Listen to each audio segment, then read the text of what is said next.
台湾话艺术水阁好，国情解说两句含你做参考。解说，解文说理。好朋友国情，搁再来招你探讨硕士新闻。咱知影硕士新闻，就是一200年前，这台湾囡仔咧读汉学仔的时阵，所读到先贤的知识的字句。这个文章的内容，真侪咧批评社会上的真理。头一句咱来讲，富险千巧小，贫行一心多。好过的人吼，你叫伊吼食1000口，意思讲吼食较胀啊，伊就感觉安尼啊，阁无够啦。因为伊都开会过你，伊都开会气你，啊，毋过贫艰苦困难的人，怨愤自恨讲，连我这身躯都安尼拖累，一心多，就是讲吼。我安尼吼，大家敢若喘气都爱开钱啊啦，都安尼拖磨啦。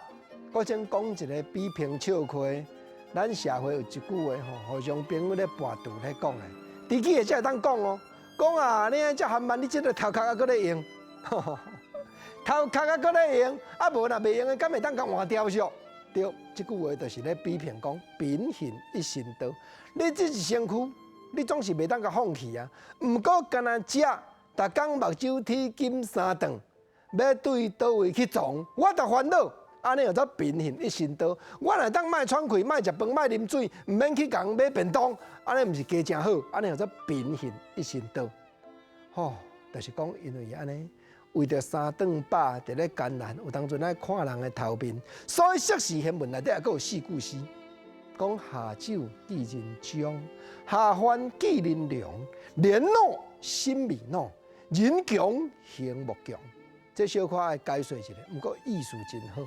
下酒记人忠，忠就是烧酒的意思；下饭记人良，良嘛是饭的意思。啊下安怎样解说？就是讲下等的。下等的烧酒吼，就是人叫你啉，你才啉，寄伫人遐的啦。下等的上界艰苦吞的饭，就是啥？就是人分一碗饭互你食，你爱看人的头面，寄伫人遐的啦。啊，所以。硕士新闻咧提醒人，虽然年老啊，毋过你志气毋通失去。人强行莫强，毋通讲为着艰苦过，安尼就去共好喙，就去共破破塌塌，毋好做即个失体面的代志。过去的硕士新闻咧，抗社会真理，值得咱体会甲探讨。